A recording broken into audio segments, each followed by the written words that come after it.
तो बच्चों आज मैं आपको पहली बार मैथ्स के ऊपर एक वीडियो बना रहा हूँ।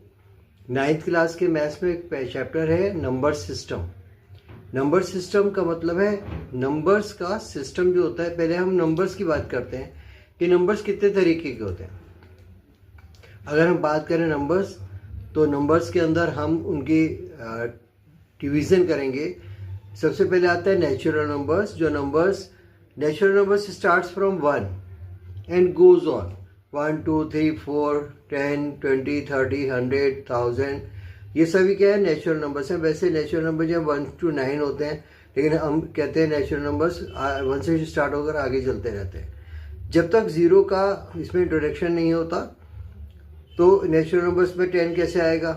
लेकिन अगर हम ज़ीरो का इंट्रोडक्शन करते हैं तो वो क्या बन जाते हैं, होल नंबर्स।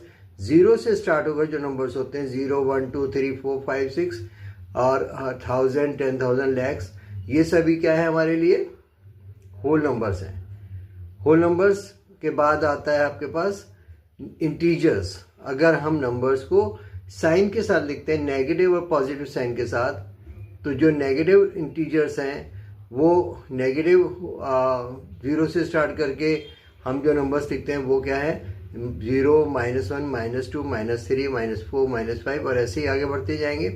जैसे जैसे नंबर आगे बढ़ते जाएंगे माइनस में, वो छोटे होते जाएंगे। जबकि अगर हम पॉजिटिव नंबर्स की बात करें 1 2 3 4 5 6 7 8 और आगे बढ़ते जाए, तो जैसे जैसे नंबर आगे बढ़ते जाएंगे तो वो क्या होंगे, वो बढ़ते जाएंगे, बड़े होते जाएंगे, लार्जर नंबर बनते जाएंगे।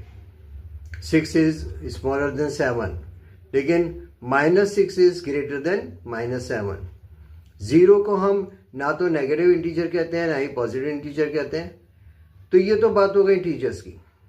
अगर हम इससे आगे चलें तो रबी नंबर्स तो बहुत तरीके के हैं। अगर हम बात करें तो even number, odd number. Even number वो नंबर होते हैं जो 2 से डिवाइड हो जाते हैं, जो 2 की टेबल में आते हैं, जिनके लास्ट में यूनिट प्लेस पर इवन नंबर दे रखा होता है। और ऑड नंबर वो होते हैं जिनके यूनिट प्लेस के ऊपर इवन नंबर नहीं आता, जो 2 से डिवाइड नहीं होते, उनको हम ऑड नंबर्स बोल देते हैं।